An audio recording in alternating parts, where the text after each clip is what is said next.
राजा साहब, आपसे मैं ये जानना चाहूँगा कि आपने अभी तज़किरा किया कि ये अल्लाह करे कि इतना दुरुस्त हो, ये सिर्फ ना हो कि इलेक्शन को आगे करने के लिए किसी ने घड़ी ना हो, आपको ये खदशा लगा एकदम से।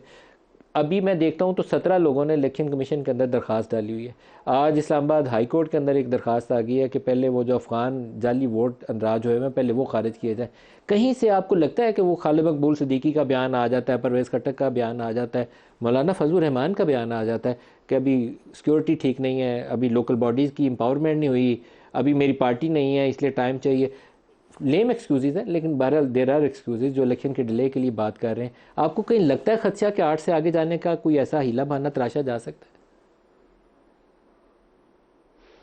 देखिए, आईनी और कानूनी तौर तौर पे तो नहीं तराशा जा सकता कोई भी हीला बहाना, लेकिन ये तो बिल्कुल अब हमें नजर आ रहा है ना कि एक ख्वाहिश मौजूद है बाज़ हलकों में, बाज़ तबकों में कि इलेक्शन ना हो, 8 फरवरी को ना हो, और फिर पता नहीं कब होगा, गैर मुअय्यना मुद्दत के लिए मुलतवी हो जाए। तो उस ख्वाहिश का इजहार तो हो रहा है, और उस ख्वाहिश के पीछे कौन सी ताकतें हैं, फिर ये एक चहमगोई की बात होगी। लेकिन ये बात तो बिल्कुल वाज़ेह है कि ये कोशिश जो है अब की जा रही है कि इलेक्शन में इल्तवा पैदा किया जाए। क्या आप खुद लाहौर में इलेक्शन लड़ने जा रहे हैं? क्योंकि आज शुएब शाहीन का आया कहने 46 से वो उम्मीदवार होंगे पीटीआई के। क्या आप लाहौर से इलेक्शन लड़ने जा रहे हैं सलमान साहब? देखिए, मैंने पहले भी आपके प्रोग्राम में अर्ज किया था कि ये बात खारिज इम्कान नहीं है, इस पे गुफ्तगू हो रही है। वो मुमकिन है कि ऐसा हो, लेकिन ये कोई हतमी बात नहीं है अभी।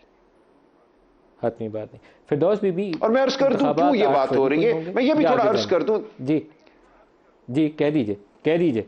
जी, मैं सिर्फ गुजारिश कर रहा था। देखिए, वजह सिर्फ ये है कि चूंकि एक माहौल ऐसा है कि दहशत लोगों के दिलों में सरायत कर गई है, लोग आगे बढ़ना नहीं चाह रहे। सिर्फ इस वजह से मैं समझता हूं कि मेरे जैसे लोगों को कहना चाहिए कि हमने इस अगर जमहूरी अमल को आगे बढ़ाना है तो हमें अपने आप को पेश करना। ये जाहिर है कोई आसान इलेक्शन नहीं होगा, इसमें खतरात भी हैं, इसमें हर तरह की दुश्वारी है पीटीआई के कैंडिडेट्स के लिए बिलखुसूस। इसीलिए मैं समझता हूं कि सिर्फ अमल को आगे बढ़ाने के लिए और एक इलेक्शन को एतबार देने के लिए लोगों को आगे आना चाहिए। ये मेरा मतमा नज़र है सही, इलेक्शन के बारे में सोचने सही है। के हवाले फिरदौस से।